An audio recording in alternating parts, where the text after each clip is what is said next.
이제 2021년 신년 예배 하나님 앞에 드리겠습니다. 하나님, 새해를 허락해 주셔서 감사합니다. 저희의 시간이 아니라 하나님의 시간인 것을 고백합니다. 하오니 온전히 하나님의 뜻을 깨닫고 순종하는 이 한 해가 되게 하시며 오직 하나님만 의지하는 이 한 시간, 또 우리 앞으로의 저희의 생애가 되게 하여 주옵소서. 하나님, 성령의 도우심을 구합니다.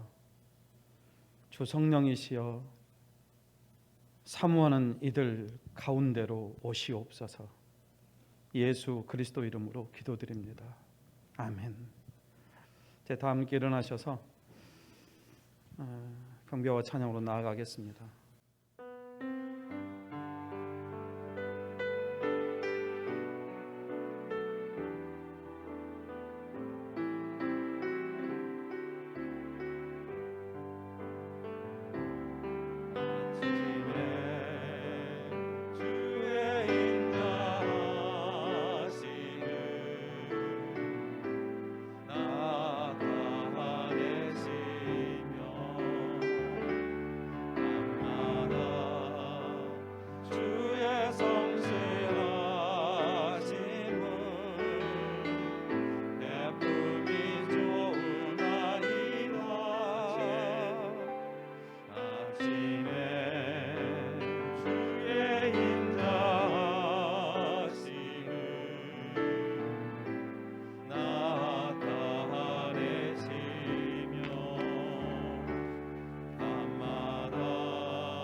감사하며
사도신경으로 우리의 신앙을 고백하신 뒤에 박용도 장로님 우리를 위해서 기도 인도해 주시겠습니다.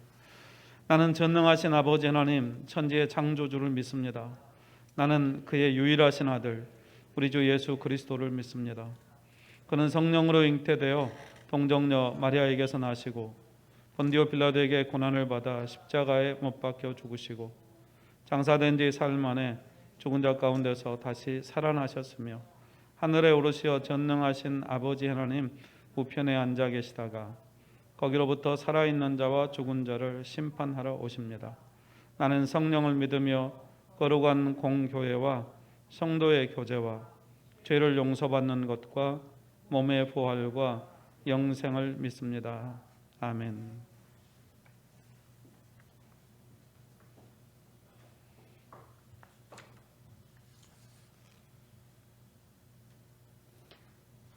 사랑의 하나님 감사드립니다. 새해도 변함없이 떠오르는 태양을 보면서 태초에 천지 만물을 창조하신 하나님을 기억하며 찬양합니다.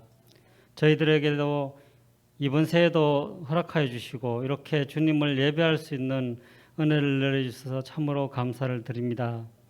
코로나의 세력이 꺾이지 않고 점점 커져가는 상황 속에서도 신실하신 주님을 찬양하고 믿음의 주여 온전케 하시는 주님을 바라보는 믿음을 저희들에게 더하여 주시옵소서. 이 질병으로 인해서 이 세상은 점점 부익부 빈익빈 현상이 심해가는 시기를 보내고 있습니다. 주님, 세상에 약한 것들을 택하사 강한 것들을 부끄럽게 하시는 주님의 말씀을 믿습니다. 세상의 탐욕과 교만이 깨어지게 하시고 가난한 자들을 돌아보며 주님의 마음으로 함께 더불어 살아가기에 힘쓰는 나라가 되도록 주여 도와주시옵소서. 주님께서 우리에게 이렇게 코로나를 허락하신 것은 우리 교회가 이 나라와 온 열방을 위해서 기도하라는 주님의 명령임을 깨닫습니다. 주님, 참으로 백신과 치료제의 개발을 위해 노력하고 있는 모든 관계자들 그리고 바이러스 확산을 위해서 노력하고 있는 정부와 모든 관계자들에게 주님 지혜와 능력을 다하여 주시옵소서. 또한 주님, 우리 교회 올 새해에는 참으로 성령의 기름을 부으심을 경험하는 새해가 되기를 간절히 소망합니다. 우리 교회가 주님의 말씀에 더욱 집중하고 주님 앞에서 무릎 꿇고 기도하는 교회, 살아계신 하나님을 경험하고 기쁨이 넘치는 교회로 주여 부흥케 하여 주옵소서. 다른 사람들을 섬기고 기도로 중보하는 참으로 성령의 새바람이 이 새해 우리 가운데 불기를 소망합니다. 특별히 우리 교회에 연로하신 분들이 많이 있습니다. 추운 날씨에 건강을 지켜주시고 또한 감염이 번지지 않도록 지켜주시옵소서. 오직 주님께 소망을 두고 말씀을 읽고 기도하는 데 힘쓰는 믿음의 어르신들이 다 되게 하여 주옵소서. 또한 우리 교회를 이끌어가신 우리 목사님에게 지혜를 다하여 주시고 주님의 마음을 부어주셔서 이 교회가 주님의 위로와 평강이 가득하게 하여 주옵소서. 목사님을 통해서 선포되는 말씀 속에서 우리 모두 주님의 음성을 듣게 하시고 아멘으로 화답하는 신령한 예배를 매일 삶 속에서 드려지게 하여 주옵소서. 오늘도 이렇게 주님께 예배를 각자의 집에서 온라인으로 드립니다. 주여, 참으로 저희들 마음이 그렇게 기쁘지는 않지만 주여 이렇게라도 주님께 예배 드릴 수 있도록 은혜를 내려주심을 감사를 드립니다. 주여, 이 예배 온라인으로 예배 드리는 모든 이들에게 주님의 위로와 복이 충만하게 하여 주옵소서. 우리의 삶이 믿음으로 승리하게 주여 인도하여 주시옵소서. 이 모든 기도를 우리 주 예수 그리스도의 이름으로 감사하며 기도드렸습니다.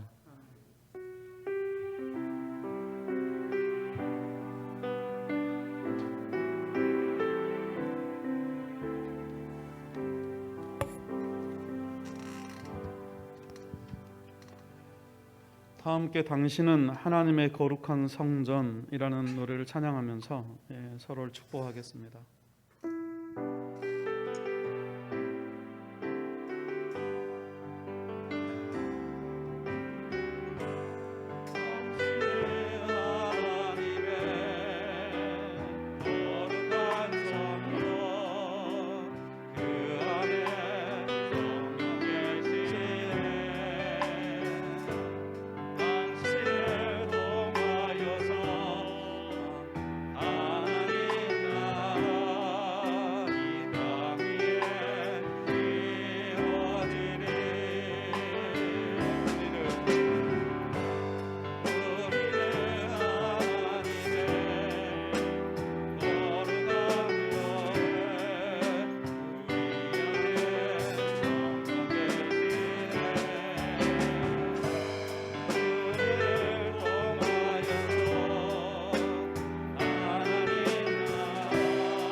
사랑합니다. 축복합니다. 아마 이 새 노래 저희들이 익숙하지 않아서 저도 지금 자주 듣고 있긴 하지만 그렇지만 아무튼 좋은 노래입니다. 좀 익혀졌으면 좋겠고요. 여러분 새해가 되었습니다. 다시 한번 우리 한번 서로를 축복하겠습니다. 이 또한 다 지나갈 것입니다. 네. 뭐 좋은 것도 또 좋지 않은 것도 다 지나갈 겁니다.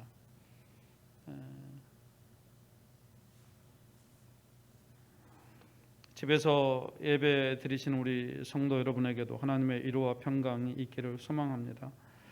또 제가 오늘 김순갑 지사님하고 통화했는데요. 많이 좋아지셔서 이제 다음 주 토요일 날 퇴원하신다고 합니다. 여러분들 기도해 주셔서 감사하고 지금도 계속해서 이제 여러분의 기도는 필요합니다. 우리 김지만 집사님 지난 주간에 퇴원하셨고요. 또 여전히 우리 김지만 집사님 완치되긴 했지만 여러분의 기도가 필요합니다. 여러분들이 계속해서 기도해 주시기를 부탁드립니다. 코로나 종식과 백신 개발 또 치료제 개발을 위해서 여러분들이 기도해 주시고 의료진과 소상공인들을 위해서도 여러분들이 기도해 주시기를 부탁드립니다. 장로님도 기도하시면서 말씀하셨지만 올 한 해 성경을 읽는 일들에 좀 더 집중하려고 합니다. 내일부터 일주일 동안 월화수목금토 토요일 6일 동안 5시 30분에 비대면으로 저희들이 특세 진행합니다. 이 특세 기간에는 요한복음을 통독하려고 합니다.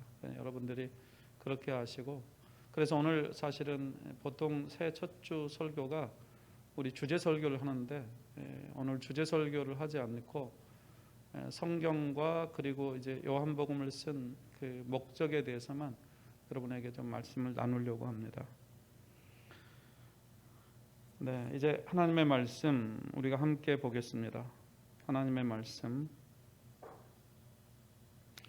말씀은 요한복음 20장 31절 말씀입니다. 요한복음 20장 31절 말씀. 같이 한번 20장 31절 말씀 함께 읽겠습니다. 오직 이것을 기록함은 너희로 예수께서 하나님의 아들 그리스도이심을 믿게 하려 함이요 또 너희로 믿고 그 이름을 힘입어 생명을 얻게 하려 함이니라. 아멘.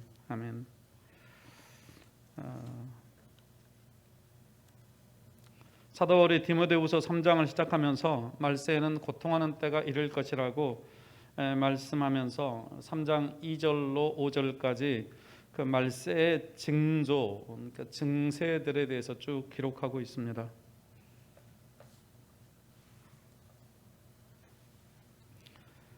사도 바울이 말하는 이 고통하는 때라고 하는 것은 거칠고 사납고 무섭고 두려운 시대라고 하는 뜻입니다. 바울은 당시 그리스도인들이 통과해 가야 할 어려운 시기를 고통하는 때로 표현한 거죠. 디모데 전후서는 바울이 디모데라고 하는 바울이 믿음으로 낳은 아들에게 쓴 편지입니다. 동역자요 또 목회자였죠. 선지자 에레미야가 예루살렘 사람들에게 권면하듯 디모데에게 마음의 준비를 하라고 권면한 말씀, 오늘 이 오늘이 아니라 디모데후서 3장에서 그렇게 이야기하고 있는 것입니다. 선지자 에레미야가 에레미야 12장 5절에서 만일 내가 보행자와 함께 달려도 피곤하면 어찌 능히 말과 경주하겠느냐, 내가 평안한 땅에서는 무사하려니와 요단 강물이 넘칠 때는 어찌하겠느냐 라고 그렇게 경고하신 말씀이 있는데, 보행자와 함께 달리는데도 피곤하면 어떻게 말과 경주할 수 있겠느냐, 할 수 없다는 겁니다. 평안한 땅에서야 무사하겠지만 요단 강물이 넘칠 때, 이 요단이 넘치는 때라고 하는 것은 대단히 최악의 순간을 말하는 거죠. 그렇기 때문에 지금 네가 정신을 차리고 단단히 준비하라고 경고한 것입니다. 왜 그렇습니까? 거칠고 끔찍하고 무서운 때가 오기 때문이죠. 말세에 예수 그리스도의 말세는 예수 그리스도의 초림과 재림 사이를 말하죠. 지금 우리는 말세를 살고 있습니다. 그런데 이 말세를 바울은 왜 끔찍하고 두렵고 무서운 시대라고 얘기했던 걸까요? 디모데 후서에서 보낸 디모데에게 보낸 편지에 의하면 말세의 징조 2절로 5절까지를 쭉 여러분에게 좀 읽어드리겠습니다. 사람들이 자기를 사랑하며 돈을 사랑하며 자랑하며, 뽐낸다는 거죠. 비방하며 함부로 부당하게 상대방을 모욕하고 욕설을 퍼붓는 일들이 일어난다는 것입니다. 부모를 거역하며 부모에게 불순종하죠. 여러분 지금 우리 시대하고 좀 비교해 가면서 들으시기를 바랍니다. 감사하지 아니하며, 고마움이 별로 없어요. 거룩하지 아니하며 불순하고 불결합니다. 무정하며 냉정하고 사랑이 없는 것이죠. 원통함을 풀지 아니하며 용서하지 못하고 자나깨나 복수할 기회를 찾고 원한을 품고 살아가는 것입니다. 모함하며, 기회만 주어지면 헐뜯고 중상하는 거죠. 절제하지 못하며 자기를 통제하지 못한다는 겁니다. 사나우며 모질고 짐승 같은 그런 성품을 가지고 살아간다는 것이죠. 선한 것을 좋아하지 아니하며 배신하며, 믿을 수가 없다는 거죠. 조급하며 성격이 불같이 급하다는 겁니다. 자만하며 우쭐댄다는 거죠. 쾌락을 사랑하기를 하나님 사랑하는 것보다 더하며, 경건의 모양은 있으나 경건의 능력은 부인하는 시대라 그랬습니다. 여러분, 이 거의 한 우리보다 20세기 전에 살았던 2000년 전 사람이 지금 그 시대를 그렇게 말세에 대해서 이렇게 표현했는데, 여러분 이 말씀을 들으면서 지금 우리 시대하고 닮아 있습니까? 닮아 있지 않다는 생각이 드십니까? 네, 뭐 두말할 필요가 없겠죠. 여러분, 사납고 두려운 시대, 거칠고 무서운 시대라고 하는 것은 그 시대 사람들의 삶의 경향 때문에 그렇습니다. 그런데 예수를 떠나 사는 사람들의 삶의 모습들이 그렇다는 거죠. 첫 번째 유형이 바로 자기를 사랑하는 사람들이다. 여러분, 이들은 하나님보다 쾌락을 더 사랑하는 자들이다. 바울은 그렇게 말하고 있습니다. 철저하게 자기 중심적으로 사는 자들인 거죠. 어거스틴의 말처럼 자기애의 포로로 살아가는 자들, 바로 이들이 자기를 사랑하는 자들입니다. 여러분, 제가 이제 죄송한 말이지만 한국에 들어와서 제일 먼저 느꼈던 게 자기를 사랑하는 것이 지독한 사회라고 말하면 우리 사회가 분명한 사회다라는 생각이 늘 들었었습니다. 지금 비교적으로 우리 사회가 안전해 보이고 그렇다고 해도 여러분, 사실은 전부 다 자기를 사랑하기 때문에 그래요. CCTV 없으면 과연 그렇게 할 수 있을까? 이런 생각도 들고요. 하나님을 떠나 살면 누구든 자기를 사랑하고 쾌락을 사랑하게 되고 돈을 사랑하는 사람으로 살아가는 것입니다. 이게 말세의 보편적인 현상이다. 그러니까 말세의 증상은 한마디로 사람들이 자기 사랑한다는 것입니다. 자기 사랑하는 사람들 돈 끔찍하게 사랑하죠. 하나님보다도 쾌락을 더 사랑합니다. 그래서 성적인 쾌락뿐만 아니라 놀자라고 하는 일에 얼마나 열심들을 내고 있는지 여러분이 더 잘 알 것입니다. 바울이 디모데에게 5절에서 그래서 이렇게 권면합니다. 자기 자신과 돈과 쾌락을 사랑하는 사람은 경건의 모양은 있을지언정 경건의 능력은 부인하는 자들이기 때문에 그런 자들에게서 돌아서라. 이제 그런 사람들하고 가까이 하지 마라. 그런 사람들과 어깨를 같이 매지 말아라 말씀하고 있는 것입니다.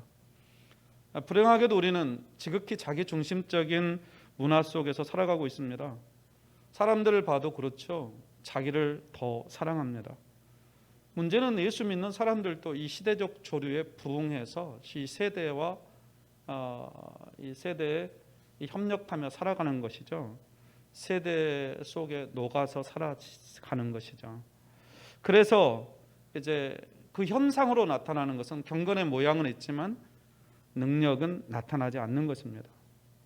왜 그렇습니까? 저들이 현재의 자신만 중요하게 여기기 때문이죠. 현재의 나만 사랑한다? 무슨 말이냐면 지금 나의 필요를 어떻게 채울 것인지에 대해서만 그들의 관심이 집중되어 있다는 말이죠. 이런 문화 속에서 신앙인으로 살아간다는 게 뭘까? 이런 속에서 그러면 그리스도인으로 어떻게 살아가야 하는 것일까? 여러분, 그것은 두말할 것이 없습니다. 성경에 기초를 두고 살아야 합니다. 하나님의 말씀이기 때문에.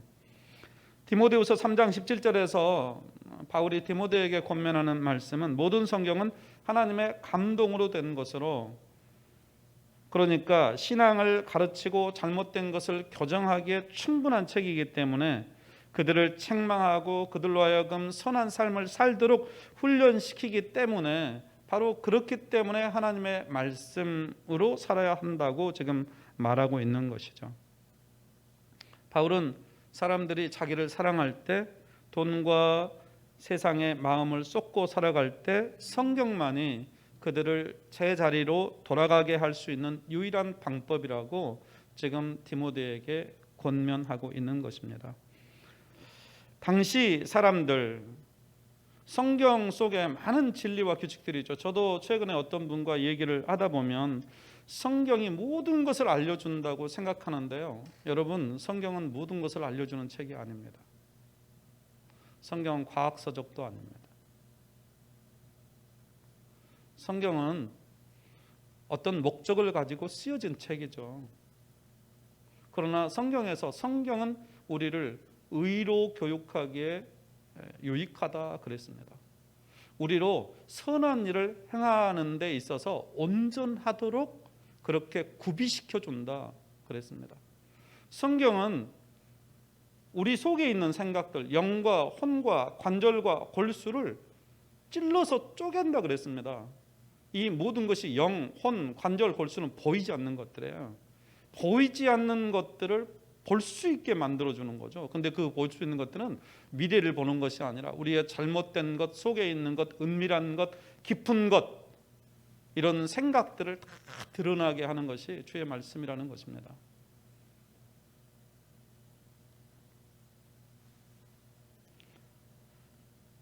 많은 사람들이 성경을 보면서 성경이 마치 모든 문제를 해결해 주는 그런 어떤 진리와 규칙들을 담고 있기 때문에 이 성경책에서 필요한 구절들을 그때그때 사용하면 된다고 생각하는 경향이 있습니다. 하지만 하나님께서는 시편 119편 89절에서 여호와여 주의 말씀은 영원히 하늘에 굳게 섰사오며 그렇게 말씀하십니다. 천문학자들에 의하면 별은 세 종류가 있다고 합니다. 유성이 있습니다. 유성은 여러분도 잘 알다시피 별똥별입니다. 그런가 하면 행성이 있습니다. 지구는 행성이죠. 태양을 중심으로 돌아다니는 별입니다. 존재하죠. 그리고 고정된 별이 있습니다.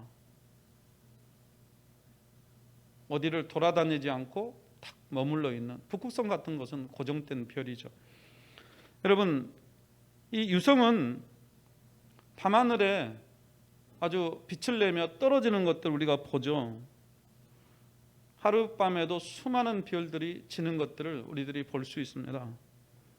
행성은 유성보다는 오래 살아남죠. 하지만 지구가 영원히 존재하는 것은 아닙니다. 태양계도 시간이 되면 전부 다 사라지게 될 것입니다. 하지만 고정별, 물론 모든 별들도 다 마찬가지예요. 하지만 어찌됐든 고정별들은 흔들리지 않는다. 여전히 홀로 빛나고 있는 별. 여호와여, 주의 말씀은 영원히 하늘에 굳게 섰사오며 라고 말할 때 그 신실하게 우리들에게 말씀해 주시는, 언제나 한결같이 그 자리에 서서 빛을 내주고 그래서 우리가 의존할 수 있는, 자, 그와 같은 것이 바로 성경이다라고 지금 시인은 노래하고 있는 것입니다. 성경을 등불에 비유하기도 하죠. 시편 119편 105절에서 주의 말씀은 내 발의 등이요 내 길의 빛이니이다 라고 말하는데, 주의 말씀은 우리 주변을 둘러싸고 있는 어둠을 비추는 빛이라는 것입니다. 자, 이 빛이 없었더라면 우리는 아마 길을 잃어버릴 수도 있고요, 또 길에서 넘어질 수도 있는 거죠. 하나님의 말씀을 등으로 비유하는 이유는 주의 말씀이 어둠을 비추기 때문일 것입니다. 우리가 어둠으로 이 세상이 어둡다라고 하는 것을 인정하지 않는다면 사실은 주의 말씀이 필요하지 않죠. 어둡지 않은데 왜 빛이 필요하겠습니까? 여러분, 대낮에도 물론 빛이 필요하죠. 하지만 대낮에 있으면 빛이 위력을 잃습니다. 우리가 살고 있는 이 시대, 빛과 희망이 없는 시대다라고 하는 것을 우리가 인정하지 않는다면 우리는 이 빛이 어둠을 비추는 이 강한 영향력들을 우리들이 실감하지 못할 것입니다. 우리가 이 세상과 타협해서 안주한 채로 살아간다면 이 말씀의 능력을 경험할 기회가 없는 거죠. 성경은 이 말세, 고통하는 시기, 사납고 어려운 시기를 통과할 때 하나님의 감동으로 기록된 이 안내서를 가지고 이 어두운 시대를 통과하도록 하기 위해서 기록했다고 말하고 있는 것입니다. 우리를 위해서 조언해 주시죠. 우리에게 올바른 방향을 제시해 줍니다. 우리가 가는 길에 빛을 비추어서 인생의 안내서, 지침서가 되게 하시죠. 이재철 목사님은 그렇게 비유해서 말한 바가 있습니다. 성경이 왜 두텁냐? 여러분, 좋은 제품일수록 매뉴얼이 두텁습니다. 용도가 많기 때문에. 그러니까 인간은 하나님께서 만드셨는데 인간의 만든 이 매뉴얼이 성경이다. 그래서 하나님께서 이 인간의 매뉴얼이 엄청 다양하다는 것입니다. 그래서 이 다양한 인간의 매뉴얼을 다 만드셔서 우리가 하나님이 어떤 의도로 우리를 만드셨는지 성경이 증언하고 있다고 그렇게 얘기합니다. 러시아의 소설가이자 시인이요 종교사상가인 드미트리 레메스콥스키가 성경에 대해서 이런 말을 남겼습니다. 나는 매일 성경을 읽었습니다. 그리고 내 눈이 쇠할 때까지 계속해서 읽을 것입니다. 어떤 빛이든지, 빛이 있을 때 태양으로부터 오는 광선이든지 마음에서 오는 광선이든지 가장 찬란하게 빛난 대낮이든지 가장 어둡고 깜깜한 밤이든지 내가 행복할 때든지 행복하지 않을 때든지 병들었을 때든지 건강할 때든지 신앙으로 가득 찰 때든지 의심으로 가득할 때든지 나는 이 성경을 읽을 것입니다. 그런데 내가 읽는 성경 안에는 매번 항상 새로운 것이 있는 것 같습니다. 그 깊이를 헤아릴 수 없는 그 무엇이 있는 것 같습니다. 그 깊이를 잴 수도 없고 그 끝에 결코 도달할 수 없는 그 무엇이 있는 것 같습니다. 성경의 각 페이지마다 끝이 너덜너덜하게 달았습니다. 새롭게 재보내야 합니다. 그러나 그것을 보내놓고는 내 마음 안에서 그 성경을 발견할 수 없을 것입니다. 정말로 이 성경에서 내가 떨어진다는 생각만 해도 잠시 떨어지는 것이 겨우 몇 날이라 할지라도 내 마음은 소스라쳐 두렵습니다. 이분은 성경이 얼마나 이렇게 읽는 것, 그래서 성경을 얼마나 가까이 했으면 날마다 말씀을 가까이 하면서 정말 성경 안에서 늘 새로운 것을 잊게 되었다고 고백하면서 너무 너덜거리니까 이걸 잠시 제본하러 보내야 되는데 그 잠시 제본하러 보내는 것도 내가 할 수가 없다고 그렇게 얘기합니다. 왜냐하면 이 잠시 몇 날을 성경으로부터 내가 떨어진다는 것 상상할 수 없기 때문이다 라고 말하고 있는 거죠.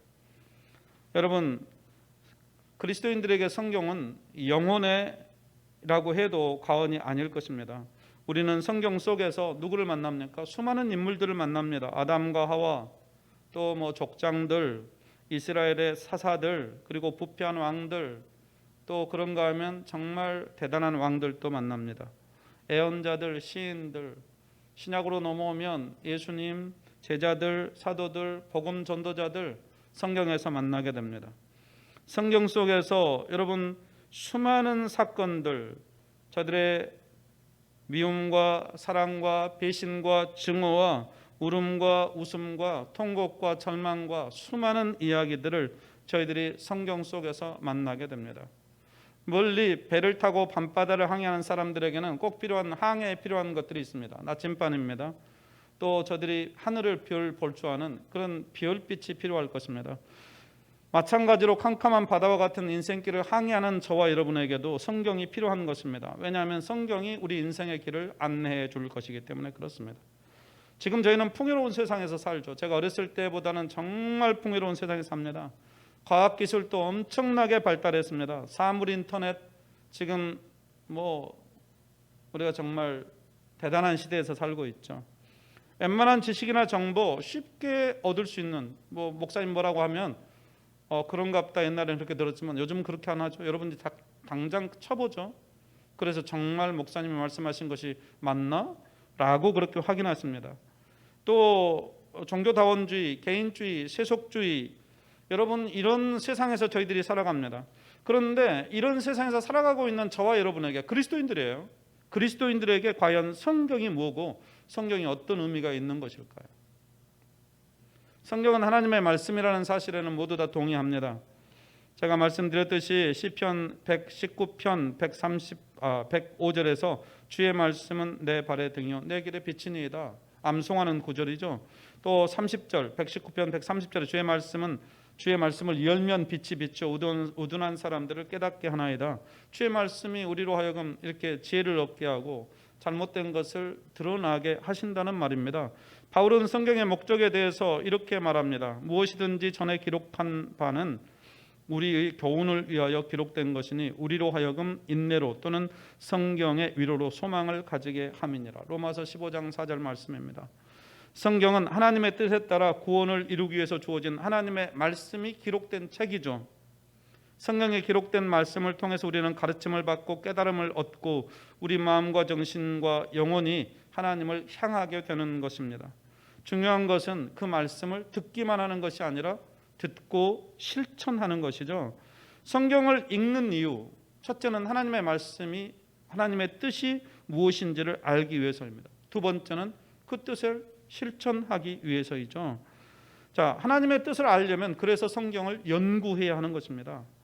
성경이 하나님께로 우리를 더 가까이 이끌어가고 또 구원의 길도 보여주고 그리스도의 삶 가운데서 하나님의 구원과 다스림이 온전히 이루어지도록 그렇게 이끌어 주시기 때문에 성경을 깊이 있게 연구해야 합니다. 여러분, 성경이 모든 사람에게 주어진 게 아니었습니다. 여러분 잘 아시겠지만 성경이 모든 사람에게 주어진 것은 종교 개혁자들을 통해서였습니다. 하나님은 성경이 특수한 사람들에게만 있던 것들을, 특수한 사람들만 보던 것들을 모든 사람들이 볼 수 있도록 그렇게 하셨습니다. 그 이유는 무엇입니까? 성경이 신자와 교회에 주어진 책이기 때문에 그렇습니다. 특별한 사람들만을 위해서 주어진 게 아니라 모든 믿는 사람들에게 주어진 책이기 때문에 그래요. 하지만 오늘의 현실은 어떻습니까? 이상합니다. 성경이 없었을 때는 성경을 보려고 애를 썼는데요. 성경이 주어지니까 성경을 안 읽어요. 그렇죠? 성경을 지침서로 생각하지도 않습니다. 무엇보다도 말씀이 우리에게 동력이 되지 못해요. 하나님의 말씀 그 자체가 삶의 이유와 목적을 제시해 주지 못하는 것입니다. 하나님의 뜻을 첫째는 왜 그런가? 일단은 읽지 않습니다. 안 읽어요. 두 번째는 말씀을 읽어도 가르침을 받아들이지 않는 것입니다. 순종하려고 하지 않아요. 세 번째는 하나님의 뜻을 알기 위해서 성경을 읽는 것이 아니기 때문에 그렇습니다.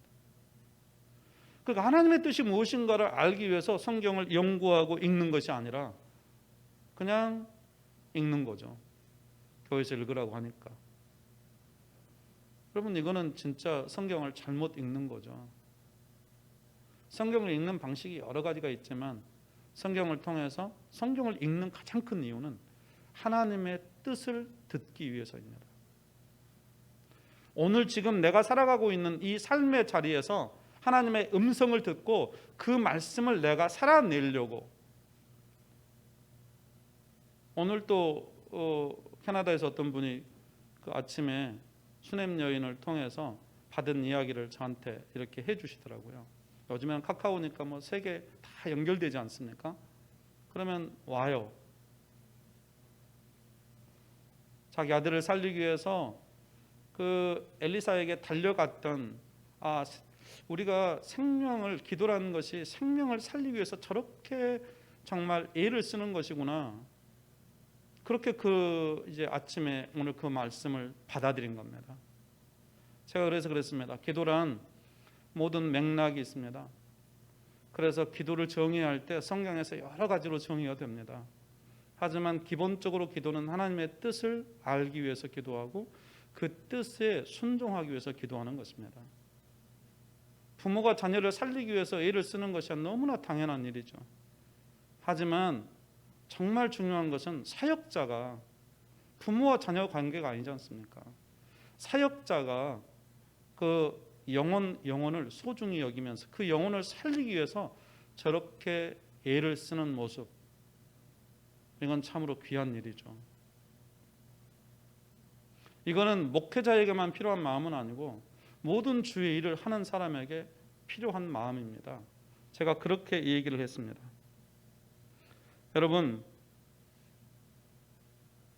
성경 속에는 저희와 같이 연약한 사람들의 실패한 이야기들도 많이 기록되어 있습니다.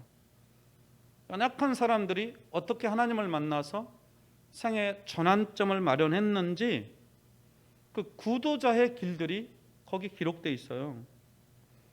인생을 방황하다가 하나님을 만난 이야기들이 기록되어 있습니다. 여러분, 야곱이 야복강에서 하나님을 만난 거죠. 그 이전까지 야곱의 생애는 물론 하나님을 믿는 사람이었고 약속을 붙들고 살아온 생이었지만 여러분, 자신이 주인 노릇해서 살아오던 삶이었습니다. 그러다가 그가 그 야복강에서 가진 모든 것을 다 보내고 홀로 남게 되었을 때 그때 비로소 하나님을 만나지 않습니까? 하나님을 만나면서 그 인생이 달라지잖아요. 이렇게 우리가 한 예로 지금 제가 여러분에게 말씀을 드리지만 이와 같은 사례들이 성경 안에는 다양하게 기록되어 있습니다. 그래서 매일 마음을 열고 오늘 또 하나님께서 우리가 읽는 말씀을 통해서 뭐라고 말씀하신지만 들으려고 한다면 하나님은 기꺼이 그들에게 하나님의 뜻을 알려주시려고 하시죠. 그리고 우리가 연약하다는 것을 알기 때문에 우리의 연약함을 극복할 수 있도록 성령을 보내주시는 것입니다. 여러분, 성경은 그래서 신앙 공동체의 책이자 신자들의 책이라고 하는 것입니다. 신앙을 순례의 길에 비유하죠. 순례의 길을 떠나면서 끊임없이 말씀을 읽고 묵상하는 이유는 우리보다 앞서서 신앙의 순례를 떠났던 이들이 바라보았던 길에서 그들이 우리보다 앞서 살아갔던 그런 삶의 이야기들, 방황했던 이야기들, 그들이 만났던 이야기들 듣기 위함입니다. 자, 그들에게 말씀하신 하나님이 그 말씀을 읽는 우리에게도 동일하게 말씀하신다고 믿기 때문에 우리는 성경을 읽는 거죠. 여러분, 성경을 아무 생각 없이 그저 읽어내는 것이 아닙니다. 하나님의 말씀은 엄중하죠. 그래서 두렵고 떨리는 심정으로 하나님의 뜻을 구하고 신실하게 예수를 따라가는 삶을 살아야 할 것을 그렇게 결단하면서 말씀을 대하는 것입니다. 말씀이 우리 삶의 모든 구석구석을 비추어서 나의 실체가 어떠한지, 지금 현재 나의 영적인 상태는 어떠하고 지금 나의 인격적인 이런 모양들은 어떠한지를 하나님의 말씀이 다 들추어내십니다. 자, 그와 같은 내가 이제 하나님이 기대하시는 삶을 살아가기에 턱없이 부족한 내가 어떻게 하나님의 구원을 이루어가게 될 것인지를 성경을 읽으면 성경이 우리로 깨닫게 하시고 이끌어 주시는 것이죠. 새해에도 저희는 예수를 바라보라라고 하는 표를 가지고 계속 가겠죠. 저희가 이 표는 바뀌지 않는다고 그랬습니다. 그런데 올 새해는 저희들이 성경에 좀 더 집중하고 싶다고 말씀을 드렸습니다. 그래서 새해 첫째 그 특별 새벽 기도에는 요한복음을 통독하려고 합니다. 복음서, 모든 복음서는 예수 그리스도가 주다, 그리고 구세주다라고 하는 것에 대해서 증언하고 있습니다. 요한도 예는 아닙니다. 그런데 여러분, 요한이 복음서를 쓴 이유는 1세기 그리스도인들을 격려하고 세워주기 위해서였습니다. 무슨 말이냐? 그때 당시 1세기의 그리스도인들은 박해를 많이 받았습니다.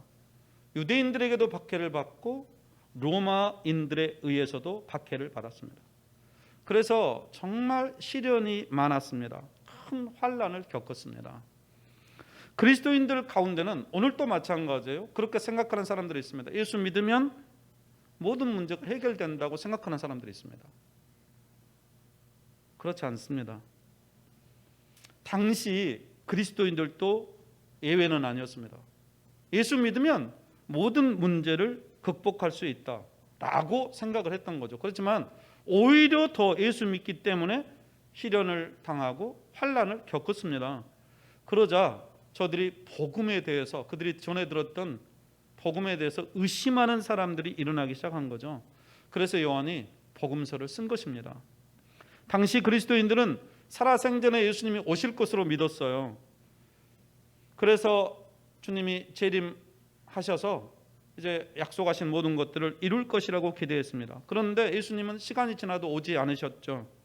그래서 저들이 전해 들었던 복음 자체를 의심하기 시작했습니다. 왜? 약속하는 것이 이루어질 기미를 보이지 않았기 때문이죠.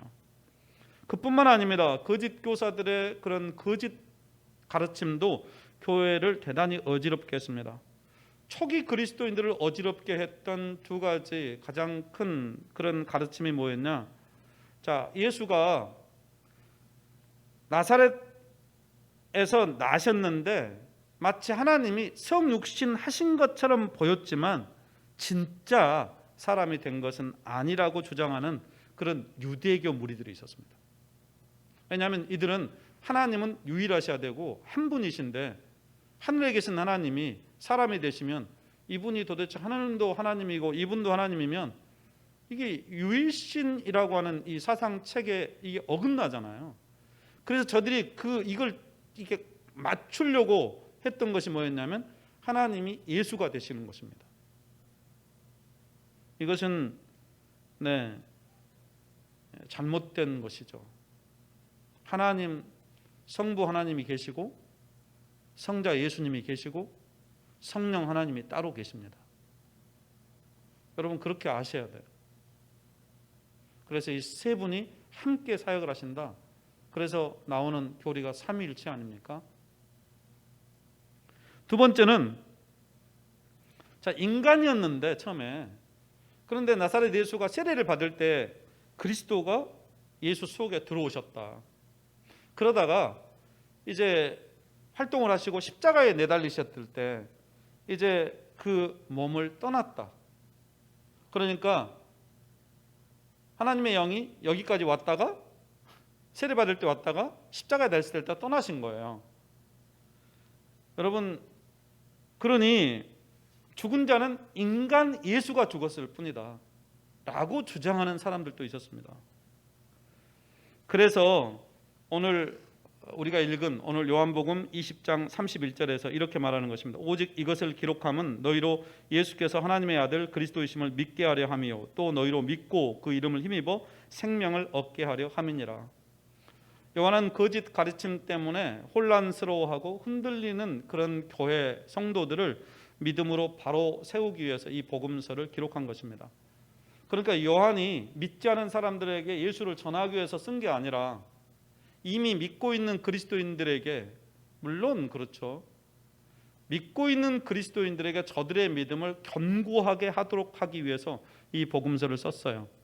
누가는 데오빌로에게 복음서를 쓰면서 이렇게 말합니다. 모든 일을 근원부터 자세히 미루어 살핀 나도 데오빌로 각하에게 차례대로 써 보내는 것이 좋은 줄 알았노니 이는 각하가 알고 있는 바를 더 확실하게 하려 함이로라. 누가복음 1장 3절로 4절인데요. 여러분, 복음서는 초대교회 그리스도인들에게 확신을 주고 그들을 세워주기 위해서 기록된 책이었던 것입니다. 요한도 확신을 잃고 지금 침체에 빠져서 어려워하는 그리스도인들을 돕기 위해서 이 요한복음을 기록한 것이죠. 특별히 요한복음서는 믿는 그리스도인들을 대상으로 쓴 책이라고 말씀드렸습니다. 그런데 문제는 참으로 믿느냐 하는 것이죠. 요한은 너희가 정말로 믿게 하려고, 또 믿는 것이 무엇인지를 알게 하려고, 그래서 예수의 이름을 힘입어서 생명을 얻어서 살게 하려고 이 책을 썼다고 말하고 있습니다. 모든 그리스도인에게는 생명이 있습니다. 하지만 생각해 보십시오. 간신히 숨만 쉬지만 뼈와 가죽만 남은 아이가 있다면 살아있지만 생명이 있다고 할 수 있겠습니까? 병상에서도 호흡을 하고 있는 사람이 있습니다. 모든 이 기기를 꼽고 겨우 숨을 쉬고 있어요. 그러면 여러분들은 물어보십시오. 저가 생명이 있습니까? 살아 있어요. 맞아요. 살아는 있어요. 그렇지만 생명이 있겠습니까? 요한은 건강을 잃고 지금 병든 개인과 교회를 회복시키기 위해서 이 복음서를 기록한 것입니다. 그러니까 만일 우리가 지금 우리의 믿음이 병들었다고 진단이 되어지면 복음서를 읽어야죠. 복음서를 통해서 우리의 신앙을 진단하고 결국 우리로 하여금 건강한 믿음을 회복해야 할 것입니다. 이것이 요한복음을 읽는 이유입니다. 복음서를 통해서 예수님이 어찌어찌 했대 지식을 더하기 위함이 아니에요. 이 복음서를 통해서 우리의 믿음이 견고해지고 우리의 고백이 새로워지도록 하기 위해서, 그래서 궁극적으로는 예수의 생명으로 살아가도록 하기 위해서 이 복음서를 읽고자 하는 것입니다. 요한이 복음서를 통해서 가르치고자 하는 것이 있습니다. 아까도 말했지만 당시에 사람들이 잘못된 가르침 때문에 교회가 어려웠기 때문에, 자, 그러면 예수가 어떤 분이냐? 예수는 참 하나님이시다. 그리고 예수는 참 인간이시다. 요한복음에는요, 이 내용을 아주 분명하게 증언하고 있습니다. 이제 저희들이 예수를 믿고 예수가 누구인지를 알고 예수를 믿고 그리고 예수의 생명을 누리는 자로 살아가도록 하기 위해서, 하나님이 그렇게 믿는 자들에게 기대하시는 삶을 살아낼 수 있도록 하기 위해서 여러분, 우리가 복음서를 읽는 것입니다. 특별히 요한복음을 읽는 거죠. 그래서 오늘 주어진 사명을 감당하는 저와 여러분 다 될 수 있게 되기를 주님의 이름으로 축복합니다. 기도하겠습니다. 하나님, 자기를 사랑하는 시대를 사는 저희들에게 오직 말씀이, 주의 말씀이 내 발의 등이요 내가 가는 길의 빛이라고 말씀하셨습니다. 세상의 영향을 받고 흔들리는 저희가 이제 주의 말씀으로 회복되어서 예수의 생명을 누리는 자 되게 하여 주시옵소서. 어떤 환경에서도 주를 의지하고 주의 말씀에 순종하는 자 되도록 은혜를 주시옵소서. 예수 그리스도 이름으로 기도합니다. 아멘. 화성의 노래는 주가 일하시네 찬양합니다.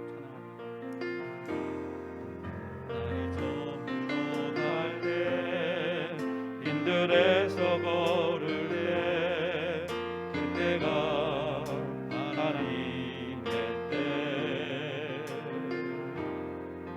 내 힘으로 안 될 때 빈손으로 걸을 때 내가 고백해 여호와 이래.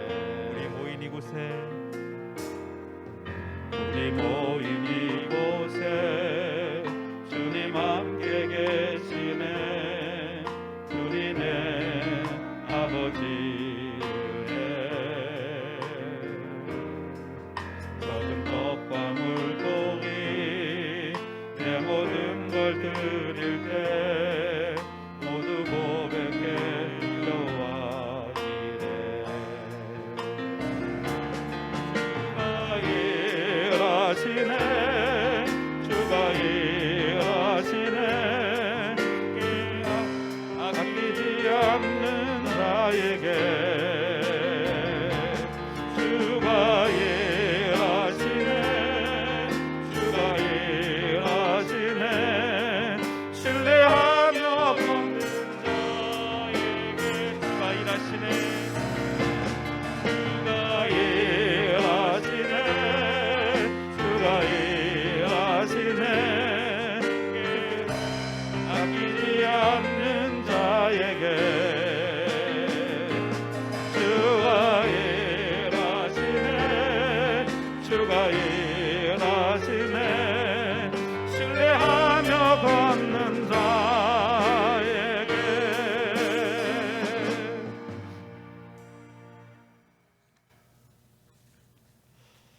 함께 기도하겠습니다. 하나님, 새해를 허락해 주셔서 감사합니다. 이 시간 예배자로 불러주신 것을 감사드립니다. 2021년 또 한 해를 허락해 주신 하나님께 모든 것을 내어드리면서 하나님만을 의지하고 하나님의 말씀에 순종하기를 소원합니다. 하나님, 저희는 연약하고 부족합니다. 특별히 말세, 자기를 사랑하며 돈을 사랑하며 쾌락을 사랑하는 시대를 살기 때문에 저희도 모르는 채로 이 세대와 타협하며 적당히 살아가는 저희들의 모습을 오늘 말씀을 통해서 보게 해 주셔서 감사합니다. 회개하오니 돌이키게 하시고 오직 예수로 살게 하시되 무엇보다 첫사랑을 회복시켜 주시옵소서. 주의 말씀이 우리의 속사람을 보고 그 속사람을 강건하게 하며 교훈과 책망과 바르게 함과 의로 교육한 하나님의 말씀을 통해서 하나님의 사람으로 온전하게 선한 일을 행할 능력을 갖추게 하신다 하셨사오니 주의 말씀으로 주께서 기뻐하시고 주께서 맡겨주신 일들을 잘 감당할 수 있는 자들이 되게 해 주옵소서. 저희 안에 연약한 지체들을 올려드립니다. 남궁복희 권사님, 김지만 집사님, 김순갑 집사님, 박무원 집사님, 황영태 집사님 이외에도 연로하신 모든 종들을 다 올려드립니다. 주님, 회복을 명하여 주시옵소서. 이제도 예수 그리스도의 이름으로 명하노니 모든 질병과 귀신과 악한 영들아, 너희는 성도의 삶과 육체와 가정에서 떠나갈 지어다. 떨치고 일어나 주께 영광을 돌리는 간증의 주인공들이 다 되게 해 주시옵소서. 이 나라 이 민족을 붙들어 주시고 평강으로 지키시며 코로나로부터 구원하여 주시옵소서. 우리 청년들 해외에 나가 있는 세우리, 세미, 성훈이, 성민이를 지켜주시고 저들을 세우신 하나님의 뜻을 이루게 하시며 나라의 부름을 받은 성택이 되어오니를 하나님 눈동자처럼 보호하여 주시옵소서. 이제는 우리 주 예수 그리스도의 은혜와 하나님 아버지의 사랑과 성령님의 위로, 교통, 인도, 동행하심이 하나님의 말씀을 듣고 순종하기 원하며 하나님만 의지함으로 예수의 생명 누리기 원하는 주의 지체들 한 분 한 분께 영원히 함께 하시기를 간절히 축원합니다. 아멘.